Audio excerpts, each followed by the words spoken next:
if this gets to a 17-point game or a 14-point game late in the mid-third quarter, most teams would wind it down. I think Penn State's going to continue to try and drive the knife.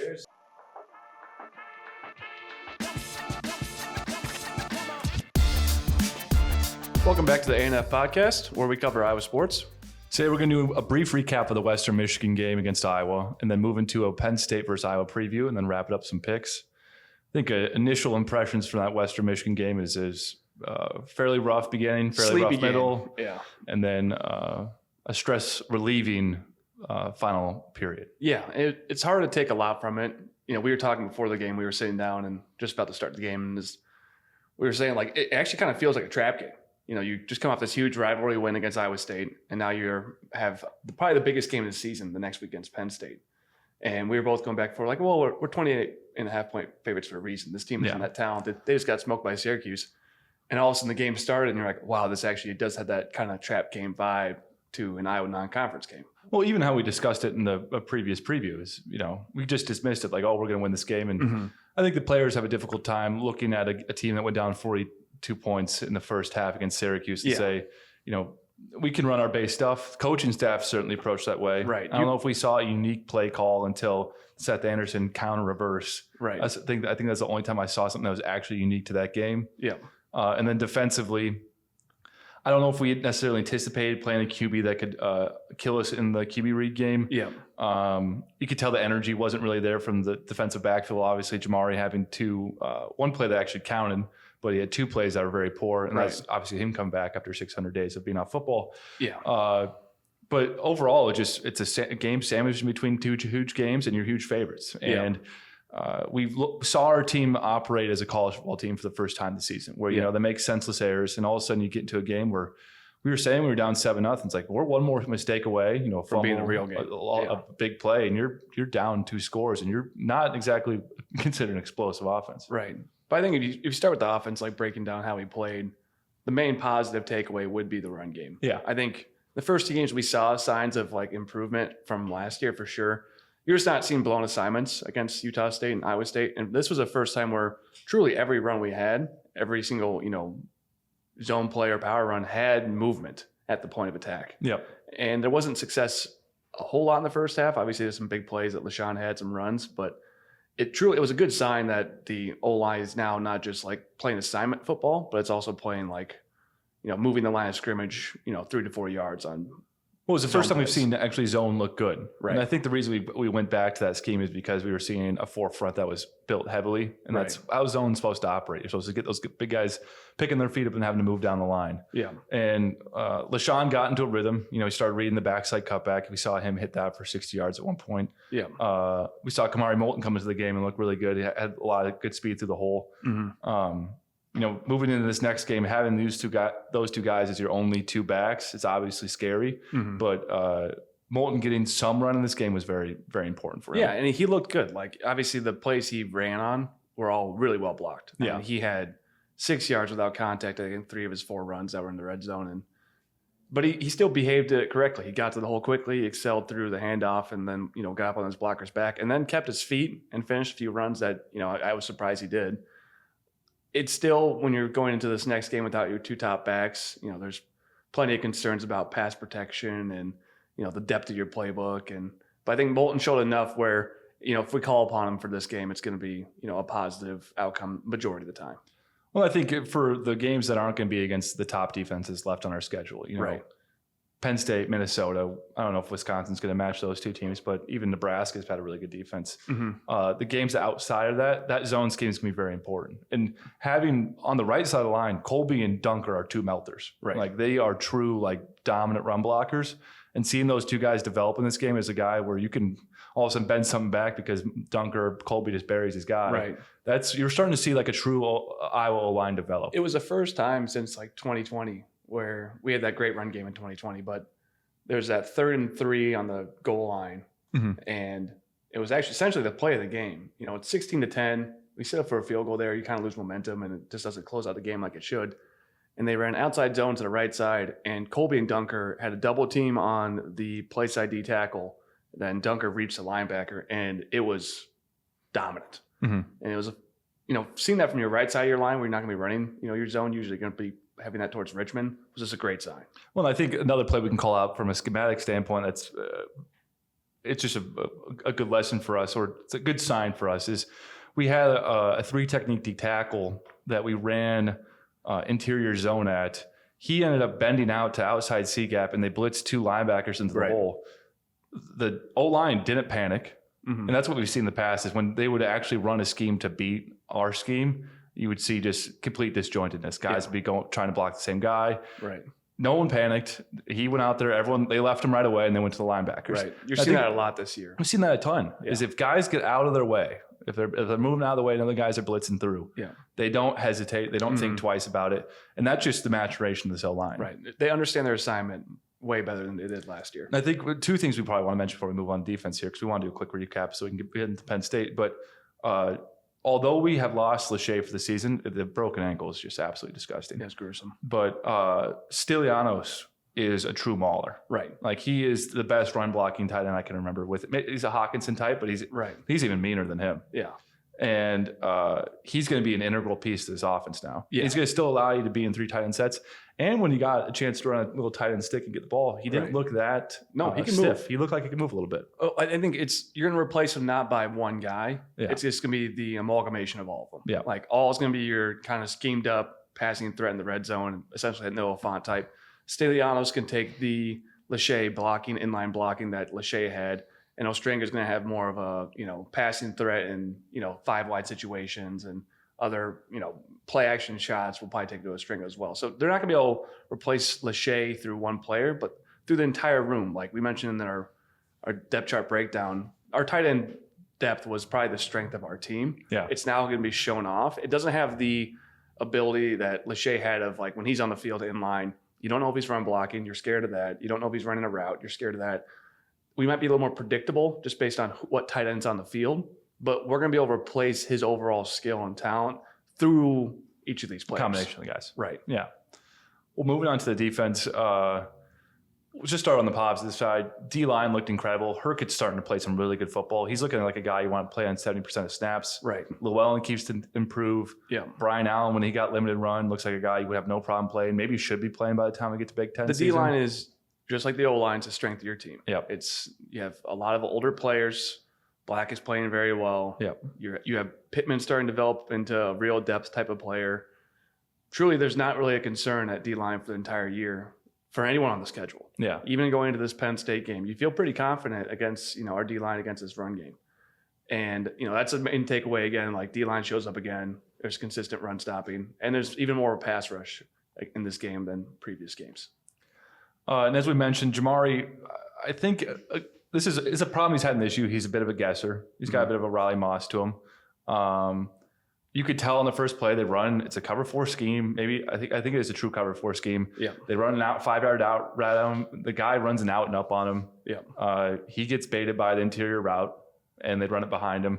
That's just again, you have issues with these senior corners. When guys have NFL money on the line, they just inherently get more aggressive. We've seen it. You mean with Cooper? Yeah. We've seen it with Cooper, yeah. He's trying to have an incredible season. We've seen him start to kind of sit down and stuff. Right. You know who we haven't seen do that all year is Deshaun Lee. Right. Is he's getting over the top no matter what. Yeah, because like what you'll see is like Cooper and Jamari are both sitting at that 6-yard mark. Yeah. Consistently. Deshaun was almost always at 9. Yeah. So that's like if you're consistently playing cover 4 at 9 yards, you're like eat the slant up, eat your out route, eat your curl. When you're Cooper and Jamari, like the deep shot's always alive when you're sitting at 6. Yep. You're really pressing them to take that shot. You're really trying to jump something.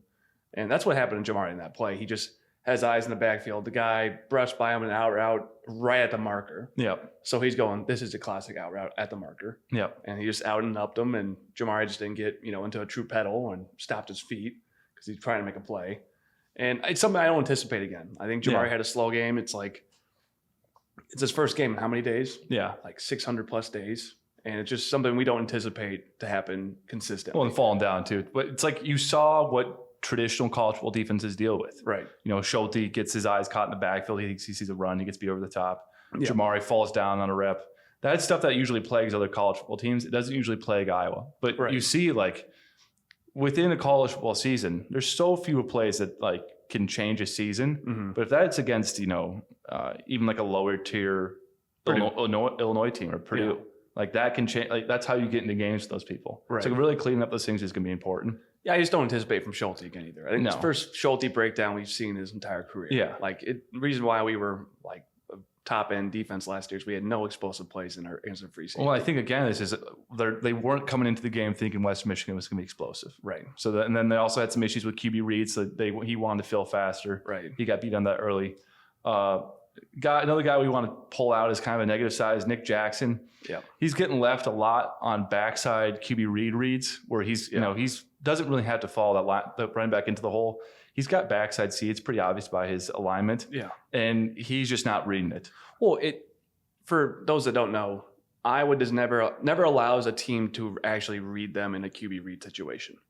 So we have a consistent call. I think it's quarter by quarter or possession by possession where we are trying to, if we get a QB read, we have an actionable movement by the DN. It's either you're shooting at the quarterback or you're running with the running back. Right. You see most guys play QB read. You see the DN stand still. Yeah. He completely pauses. He's in a middle ground. I can't remember what year we started it. It became more prevalent. I think 2017 is when we really started. Right, because we saw it against Ohio State. Yeah. And we just had JT Barrett carry the ball 1,000 times. Yeah. But what we do is we just shoot it one way. Yeah. And you try to just play it fast. Everyone knows their assignment. You speed up the operation. Right. You're trying to make them play faster. You don't slow down that guy. Yeah. And so everyone has their assignment still, and it just plays out faster than it should have. So in this situation, when we're shooting our backside DN towards the running back, that was clearly the game plan. Evans did it correctly. He was attacking the running back. Then the weak side linebacker then has C gap control because he's slanting down to B, backside B. Filling off the backside. He's filling out the backside. Jackson is filling off C gap behind He also him. has running back bend back too. Right. That's his other assignment. But Yeah. you could tell Jackson, like, he just read the mesh. Yeah. Like he didn't Benson never blinked there. Yeah. Benson saw way harder actions than that, and he would still fly to the quarterback. And obviously, like, Josie had some incredible moments where he was flying backside C. Yeah. It's another reason why Jackson's, like, you can tell he's not a part of the system because that's kind of rudimentary. Not rudimentary, but we haven't seen that type of breakdown of where the backside linebacker hasn't filled C gap in that situation. I can't remember how many, 3-4 years? Yeah. It's been a long time since where that assignment's been blown, and it got blown twice. Yeah. And I texted, you and, a few people, I thought he was going to get benched at halftime. Yeah. Because it was such a blown assignment where I'm like, you can't be doing that. Yeah. That's not the Iowa way. If that doesn't improve, we're definitely going to see more Fisher going forward. 100%. Well, I think ending it there, moving on to the Penn State preview because we have a lot to talk about on this end. Right. We are happy to announce a new sponsor for the ANF Podcast. The ANF Podcast is sponsored by Eye Surgeons Associates, proudly serving Eastern Iowa and Western Illinois for all your eye care needs for over 40 years. This is the first time we've played Penn State since Ferentz in that post-game interview was like, I think it was actually the follow-up interview on that Tuesday. Right. It's like, I think the fans smelled a rat. Yeah. And this is speaking about the Penn State injuries or Penn State players. And it's almost like faking injuries. It's a political topic almost It is, now. yeah. Where each side has their own story. Yeah. Iowa fans are so righteous about they were faking. Penn State fans are so righteous about that. Iowa fans are now, Yeah. horrible fans because they booed injured players. We were in the stands that day. Our story, I'm to my core, I know they were faking injuries. Yeah. Were there injured players for Penn State? Yes. PJ Mustipher tore his ACL. I booed him too. Yeah. I feel bad about it. We were confused. But we were confused. You guys were, every single Yeah. time Penn State had they pop up and they walk off. Right. 17. It was a classic one. There was a Matt Goodson had a 20-yard run. And what they faked injuries not to slow our tempo. Yeah. They faked injuries to stem momentum. Yeah. Franklin's played in Kinnick before in 2017 where their team won by, they had 300 more yards than we did. I think it's maybe more than that. They completely They had a way better team. Saquon Barkley, Mike Gesicki, Gesicki, they were a way better team Deshaun the entire Hamilton. time. Yeah. They were an incredibly talented team. Should have blown us out by 20. But we made momentum plays Yeah. in succession. Yeah. And he knew what You Kinnick had would do in a powder. You had the Sam Brinks pick to the Josie return Next into play. the Nick Easley touchdown. You had the blocked field goal that turned into a Vandenberg down the sideline 40-yard Into the catch into the Wadley. Wadley touchdown. Yeah. So Franklin understood, when you play in a powder keg Kinnick, Yeah. which it was 3v4, Yeah. it's the most powder keg Kinnick of all time, Yeah. you need to find a way to stem momentum. Yeah. And his idea, he came in with it, and he told his players to flop. Yeah. It was a brilliant idea. We were in the stands like, this is a great idea. Yeah. You cause us to have a 20-second break between plays to get this players up or a minute break. And it was a tactical move. And then, of course, he doubles down on the end of it. And Yeah. it was Well, you can't come out and say, yeah, we took dives. right. Like that was his only option. Right. Especially if Ferentz is not a guy to ever say that publicly. No. So if Iowa the dean, fans aren't the dean of the Big Ten's coming out and saying that you Clearly dove. were clearly diving. Yeah. And then now, like, your only option is to double down. Yeah. And now we have the first interaction since then. Now it's a rivalry. I think they're going to go for the blowout. Yeah. Like if this gets to a 17-point game Yeah. or a 14-point game late in the like mid third quarter, Yeah. most teams would wind it down. I think Penn State's going to continue to try and drive the knife. This has been a rivalry for a long time. Yeah. It's been building because Iowa and Penn State have played each other like 7 times since Franklin's been there. And that just added more gasoline to this rivalry. Yeah. And it's great. It's what Iowa wants. Like Yeah. Penn State's a more, they're a top tier program. They're a tier above us in terms of like the Big Ten rankings. And now this program is starting to think about you a little bit. Yeah. It's got a little energy to the game, and it's just going to be a hell of a game. We won the last 2 meetings. Granted, 2020 doesn't really count because Right. you didn't have to play Micah Parsons that Or game. Freiermuth. Or Freiermuth. Yeah. 2021, of course, you have the Clifford injury. Mm-hmm. So we've grabbed 2 wins in a row, but I think it's clear that they have the superior coaching staff and the superior players. Yeah. And that kind of leads into what we anticipate from this game. Right. And speaking about their offense generally, it's in the past, they've done just such a great job scheming up Iowa. You can tell Franklin has circled this game on his, calendar every year. Mhm. This is a must win in his eyes because they come into this game with brilliant schemes on short yardage, third and goal. Throughout the entire game, you feel like they have an answer for most They catch every, us a lot. every look we have. They scheme somebody, crazy open. Like Yeah. they're getting McSorley on 50-yard touchdown runs in 2018. Like Yeah. their staff is very talented. Yeah. And they have very talented players. But this year, it's kind of a different team for Penn State. Aller's their kind of golden arm quarterback, but he's not the runner that they've had in the past with McSorley and with Clifford. That's killed us. Right, and Levis, Yeah. where they're essentially using their quarterback as that, second running back the entire game. Yeah. And they're not going to really have that option with Aller. He can run. He will run. He will extend plays with his legs, and, they'll power read him sometimes. But the scheme in its entirety is not going to be, He doesn't look overly eager to get hit, too. No. He's had opportunities where he could have scrambled for yards and he'll look to pass. Definitely. It's just a product of he's probably been, a 5-star QB since the time he's a freshman in high school. Right. No one touches him in practice. He's never been playing both ways. Yeah. He's been playing defense. Contact is not, his forte. Right. So you get into these games where you're playing Iowa. Iowa's like whole idea is like, we're going to try and hit you whenever we get an opportunity. Yeah. And I don't know if he's going to be out there just jumping at the bit to go get hit by, X or get hit by Cooper or Castro or even some of these DNs. Yeah. And Iowa's entire game plan coming into this game too is like, if you can sting him one time, Yeah. sting him. Get him thinking about the hits, not about the plays. Right.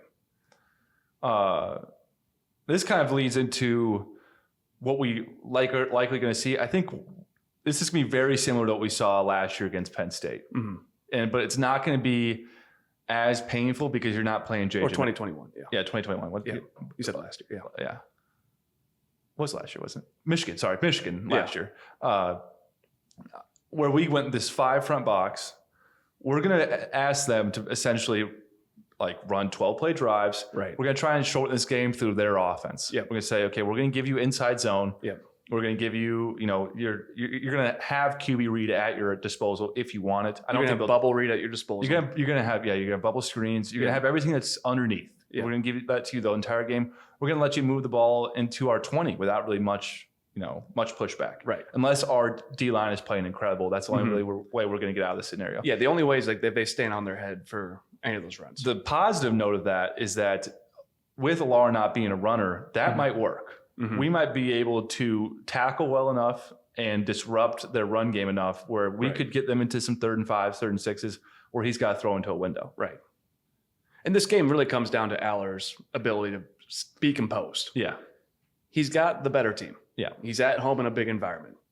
Truly, it all falls on his shoulders. Like if he plays a composed game, he, makes the correct throws, is accurate, unlike he was against, the Illini, we're gonna have a tough time winning this game. Yeah. But if he is a true sophomore, still, he's not played a defense of this caliber at any point in his career. No. Does he feel that sense of, holy crap, I could blow this myself? Well, I think a strong zone team is also very odd for a young QB. Mm-hmm. It's every time you're dropping back, you're seeing eight eyes on you. When you're running, they're going to utilize the deep in a lot. He throws that ball incredibly well. Yeah. But when you see a deep in look, when it's 2 linebackers dropping into a deep curl zone and 2 high safeties behind you, you have 3 different areas. If you miss, you're getting picked. Yeah. So you have to be very accurate. We've seen some accuracy issues out of them. Yeah. And I think if you heighten this, okay, this is on you. Like we're going to probably run the ball pretty well. Our defense is likely going to shut this team down.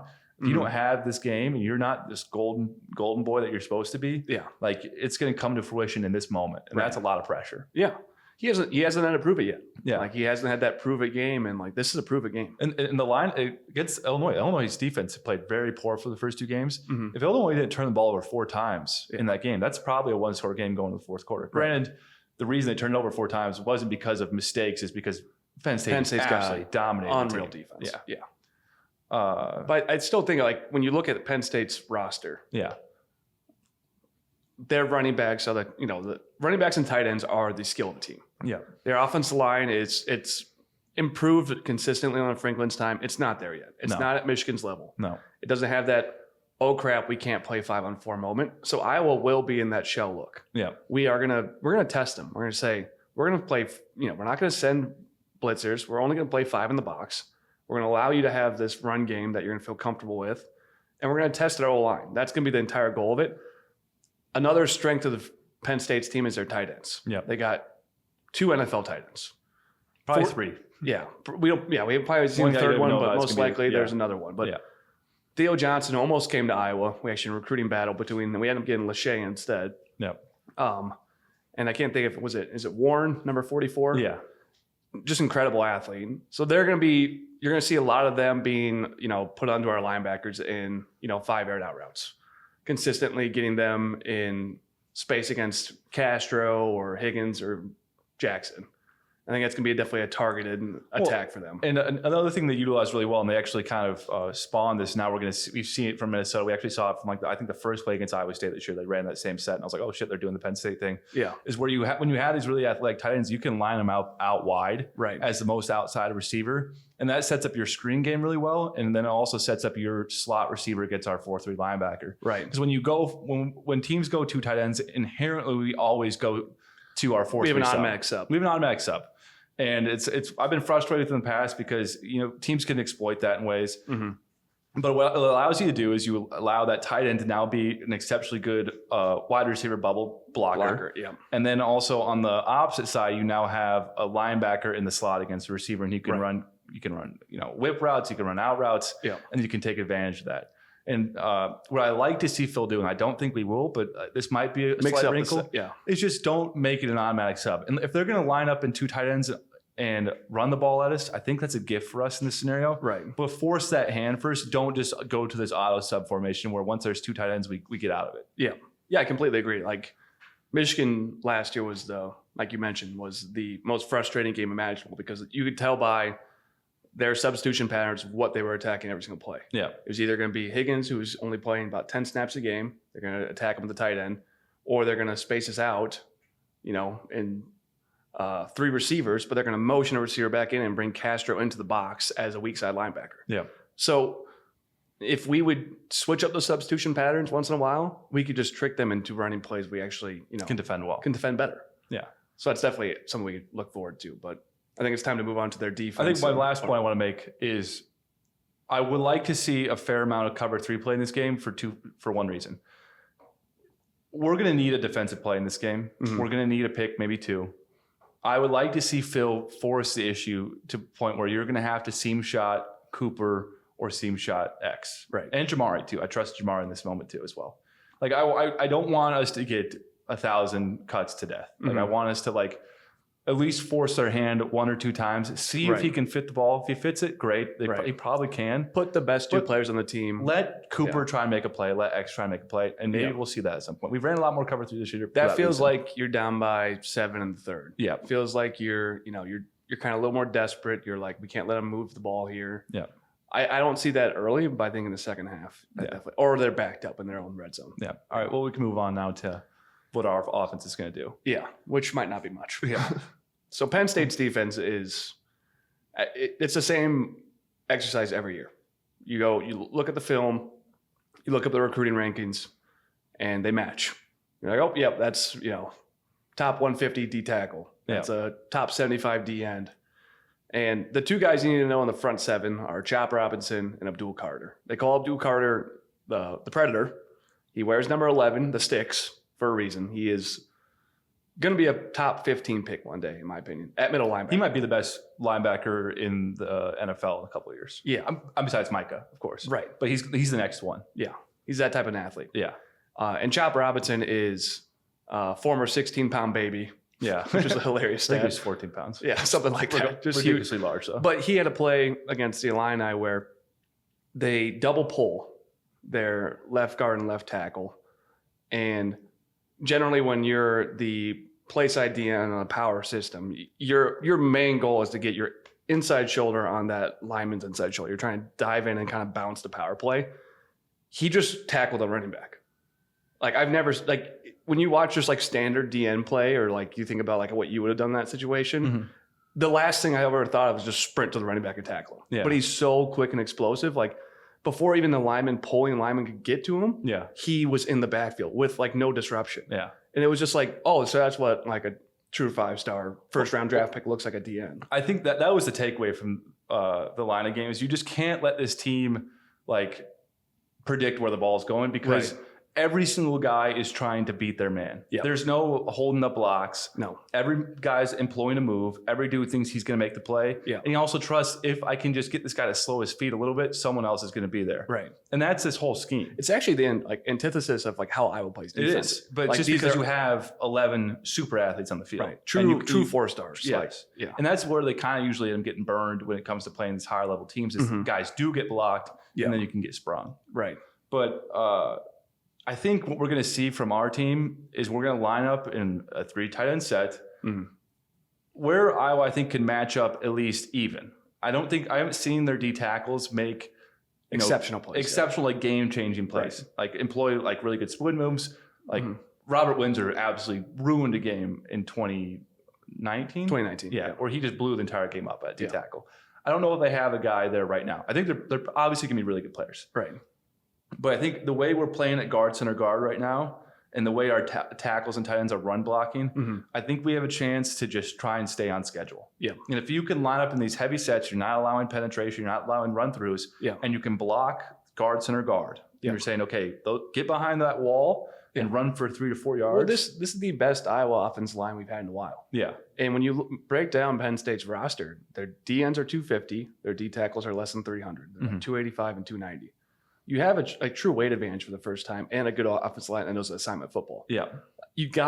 This is the game where you like, clearly you're not going to want to, open up the playbook and be throwing it around. Yeah. But this is, Iowa's game plan in this game is going to be muck it up. Yeah. You got an offense line that can muck it up. Well, also like the teams that have now gone spread, this is the team you don't want to playing spread. Right. Because now you got a 5-on-5 in the box. Right. And it all evaporates in a moment and you're not having any separation on the outside. Well, that's what you watch West Virginia and, the Illini play Penn State defense. It's like you are playing into their hands. You are trying to do better at what they do the best. Yeah. Is be super athletic in space, play in this spread out formation where they're trying to, action you as fast as possible. Well, anything off C gap is just open field. So you're, like if Abdul Carter gets a read from backside, there's a play that they called out in the game. Yeah. But he's backside in a play and has to get to opposite C gap. And that happens in a heartbeat, but he's got nothing. He's got no garbage to run through. Right. So it's like you're letting him play all over the field.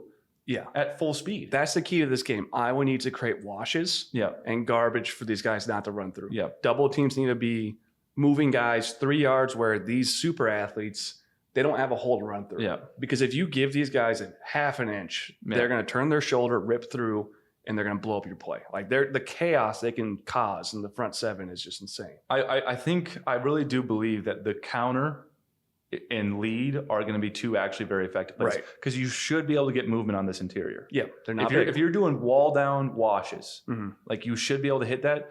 Granted, what I am a little bit worried about is what you talked about with the pulling. When you do pull and you have those slow linemen in space, if that's going to hit fast, that also might not work. So maybe the zone scheme is better.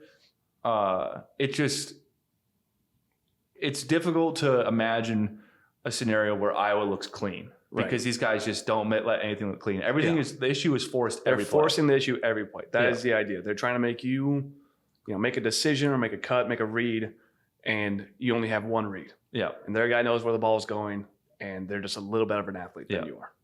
And I think from a passing game perspective, we saw Cade have a really rough time against Western Michigan. I believe that was a bit predicated on him, throwing that early pick, getting out of all out sorts. Mm-hmm.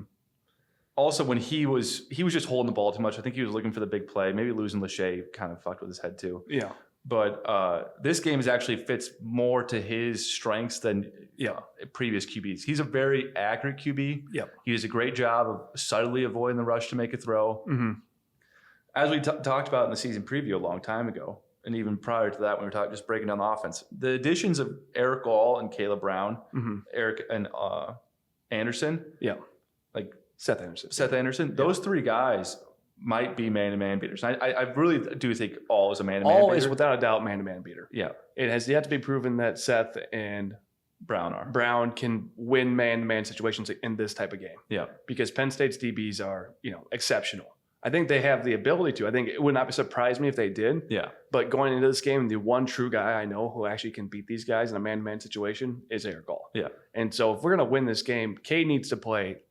He needs to outplay Aller. Yeah. Like that is essentially the crux of this game. We mentioned when we're on the defensive end, if Aller plays well, we're probably going to lose. Yeah. But we're on the offense end too. Cade we're going to have a semblance of a run game, I believe. I think we're going to have some moments where we stay on schedule, at least. I don't think we'll be explosive. Exactly. I think we'll stay on schedule. I think we'll have some. I think 10, 15-yard runs once in a while. Just wait. I think this O-line's good. Mm-hmm. But I think the key of this game is that we need the veteran leadership of Cade in this big environment to show through. He's played in these massive games before. He's played in Ohio State, Michigan. He's played Michigan State. He's played in this building against Penn State with obviously a more exceptional roster at Michigan. But Aller hasn't had that moment yet. He doesn't know he can step up and shine in that moment. Yeah. And that little bit of doubt, and if you cause, a mucky game early, he makes a mistake takes a hit. This is where Cade's leadership and, veteran poise needs to take over. And that's truly the only way you can envision a win in this game is that we actually have the quarterback that outplays the other quarterback in my mind. And I think the last aspect of this that needs to be mentioned is special teams. Mm-hmm. The reason that we play this style of football, it's not so we can play a wire-to-wire game against Western Michigan, even blow out Iowa State. It's so when you play a team more talented than yourself on the road, even in any environment, we're going to allow you to suck the time down on defense. We're going to back up. We're going to crawl into our web, as they'd say. Yeah. We're going to maybe try and make some late plays in the red zone. Right. On offense, we're going to hold on to the ball. We're going to, try to possess it, suck the time down. And then when you get to the 50-yard line, you get to the 35-yard line, you have exceptional special teams that can make plays that can flip games. Right. Even in the Western Michigan, Torrey Taylor put a ball down on the 1-yard line. It flipped the entire game. Yeah. You got 2021, Torrey had the best game of his career against Penn State. Yeah. It flipped the game completely too. Exactly. Like those are the plays where it's just lost yardage in football. And because teams don't teams don't recruit at a super high level in special teams, you don't really get to see it. But we've grown up with Kirk Ferentz for our entire lives. We understand the importance of special teams within the college game. Right. It is exceptionally important.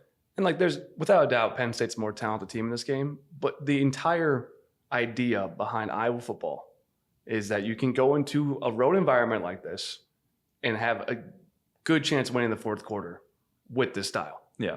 You are, like you mentioned, you're always sucking that time down. You're always trying to not F it up on offense. You're also learning as the defense gets played. You're learning what the game plan is against you and on both sides of the ball. Yeah.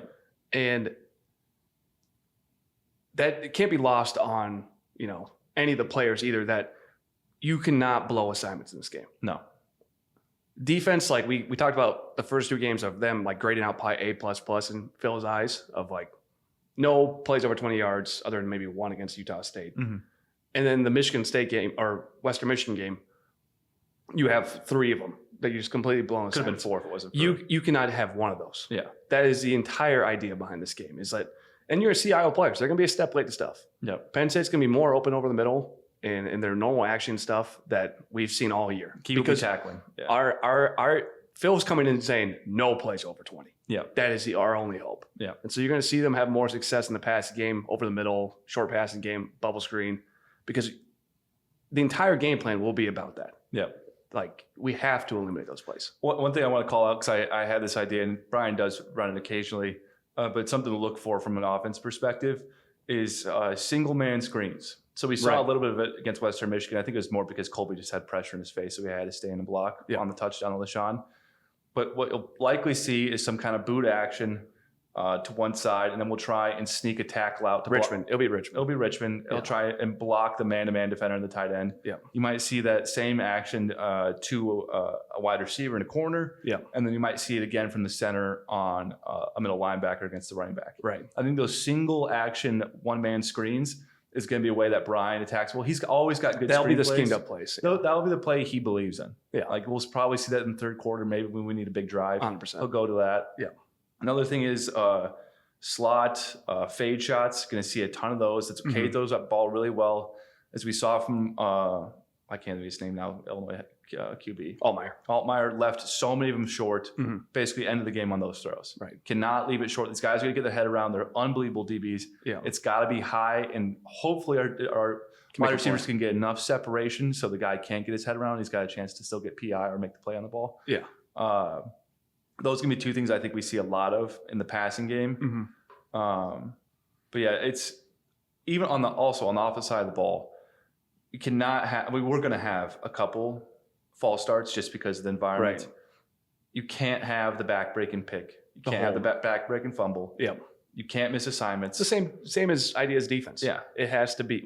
This is the clean game. Yeah. If you play clean, the you're program, going to be in the game in the fourth. Program's about winning the margins. Yeah. If you play a clean game, you're going to be down by 7 in the fourth quarter with a chance to win. Yeah. Like, truly. That's how like our scheme works. Yeah. And you have, like we mentioned this against, like after the Iowa State game, Kirk's got a team he can win with. He's got a good line of scrimmage play on both sides of the ball. He's got a good QB. Like, those three aspects for Kirk, they haven't been present the last 5 of the last 6 years, in my opinion. Yeah. All three at once. Yeah. And so Kirk can really feel comfortable in these type of games to play that margin game consistently, because like as the game wears on, if you win the line of scrimmage consistently, or can really those fight things these play things, out in the long term. they play out the long term. Yeah. So I think it's time for final predictions. Yeah. I think we gave you the playbook of how Iowa could win, but I think we're both on the same page of I think we just with Lachey being hurt, he was such a great, inline blocker combined with a great receiver. Right. Also had a lot of trust with Cade. Lack of running backs playing in the game. That I think the lack of running backs, my big concern is that these true freshmen aren't going to have a full playbook. Yeah. LaShawn's got to play every third down package now, because there's no way they know every block and assignment. And he's for every also play. struggled in pass protection too. Right. Jazz not being there for pass protection is actually huge. Right. He's And I think why we saw zone a lot actually last game too is because they were freshman running backs. Because they were like, we ran the same thing with LaShawn. I think that was just more of a forefront thing. More of the scheme. Yeah. You can go first. Yeah, I think I'm going to go with 23-13. I think it's we stymie their offense more than people anticipate. Right. I think there's also a reality where we don't score a touchdown. Yeah. I think just how fast everything's going to happen. I could see it snowballing, this getting out of hand. Yeah. The way we stay in this game, as we mentioned, like the O-line's just going to have to kind of come into their own. We're going to have to block them, and maybe we get a lot of throw a couple picks. Yeah. But outside of that, more likely outcome is a 10-point loss. Yeah. I'm going to go 17-6. I think it's, absolute grind fest for the first half. I think we trade field goals. Maybe they score a touchdown, but that's it. Maybe they have 10 points at half. And then I think we need, a play with about 8 minutes left, 6 minutes left, we throw a pick. Yeah. And they powered home for a 2-score win. Yeah. Which is frustrating, but we're both picking us to lose, but the reality of our defense versus this offense, there's a chance that because of QB play and O-line play, right, we have more hope than we have in the past against teams like this. Like, we might be able to run the ball, and I think McNamara can make some plays that we haven't seen from the QB room in these games. So I think it's time for some picks. Yeah. Let's do it. Just quick recap from last week. Kyle went 2-2. I'm back. And 2-1-1. 2-1-1 with a push, and then I went 1-1-1 with a push. Got the Nebraska under, got broken up by a needless 2-point conversion with on the last play of the game. Makes no sense why they went for it. I can go first because I'm not eating a chip now or doing anything like that. Yeah. As we just both did our predictions, I'm going to do Iowa plus 14.5. I was worried when it was 13.5, but now that I got the hook, I think, I just like that. I think the game plan is going to be to shorten this game. Kirk's going to, slow this down. 3-score loss would be, some horrible turnovers in the fourth quarter, or we're down 2 scores. I think Iowa can keep it within 14.5. I'm going to go Florida State minus 2.5. Clemson at home at night, or it's 11 a.m. actually. Clemson's just getting this where it's still Clemson. I'm not seeing the offensive skill talent. Like Klubnik is a fine QB. He's not elite. The receivers aren't there. No one's popping off the page other than maybe Shipley a little bit on Clemson's team. Florida State's got, Keon Coleman was the best player on the field against LSU. Yeah. LSU clearly is really good. They just murdered Mississippi State. Yeah. I'm going to do Florida State minus 2.5. I'm not going to blank. I'm not going to do this Clemson's back, I'm not going to say this is a reverse trap. This is a reverse trap line for you. Oh, yeah. I just 4 screw point. it. Oh, the trap lines have been hitting. Yeah, yeah. Public bets have worked. Yeah. And then Colorado plus 21. Yeah. 34-17, I win this bet. Yeah. Colorado's got a good offense. They got enough talent on, obviously Travis Hunter's out. Oregon was in a game against Texas Tech. Yeah. Is Oregon they're going to score a lot in this game. Colorado's defense can't cover a drag route. But I assume Shadur is going to try to continuously score late, and they're going to try to keep his numbers high. 24-point loss would be surprising in my eyes. Yeah.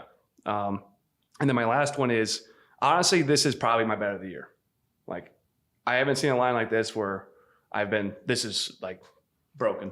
Yeah, I would put 5x what I usually put on any game. Minnesota minus 11.5. Minnesota's metrics are just completely out of whack. Right. But just knowing how I'm going to bet the same lines. I can do a point now. I just kind of take over this one. Yep. Minnesota has dominated Northwestern under this scheme because Northwestern doesn't push their buttons in the run game. Yeah. Minnesota struggled with the run game early. They're going to be able to run the ball 45, 50 times in this game. Northwestern won't try to stop it once. They won't try to stop it, though. Yeah. They're going to let Minnesota execute. Minnesota can't execute if you don't push their buttons. And Minnesota's a better version of Rutgers. Yeah. They are the recruited version of this system for 6-7 years. Then on the flip side, Minnesota's defense, if it wasn't for Drake May playing an incredible game, he made 3 or 4 throws that just flipped the game because it's just on the run 45-yard hucks. Right. It's no other QB in the country can do that, Especially in the Big Ten. especially in the Big Ten. And now you're going to go against a Northwestern offense that it's going to turn the ball over 2 or 3 times. Right. If a couple of those occur in Northwestern's zone, even if Minnesota's offense gets off to a slow start, I think it's one of those games where they end up winning by 17, 21, 20 points. They're up 7-0 at halftime. And Minnesota's not a give ground defense. It's if you don't know what the hell you're doing on offense, they're going to take the ball away. They're going to get 3 and outs. Yeah, a lot of the game, and then it's just going to get worn down. Right. I think you have 11.5. Yeah. Yeah, that would be a bet of the year. In my eyes, it should be 19.5. Yeah. How I view that game. Yeah. Truly, I wouldn't even think about betting Northwestern. And late scores for Northwestern aren't worrisome. Right. It's Minnesota's going to play wire to wire. PJ's now to take the breaks off the game. Yeah. He said, I need some stats, and today's a stat day. Yeah. My other ones are, I'm now addicted to Iowa State unders. After the Iowa State-Ohio game, it was poetry in motion for an underbetter. It was I was talking to you about it. It's it was one of the most beautiful things I've ever seen, where you're seeing teams try and run the ball. Neither team could run the ball. Yeah. When they would throw, it'd be tackled in 5 yards. Yeah.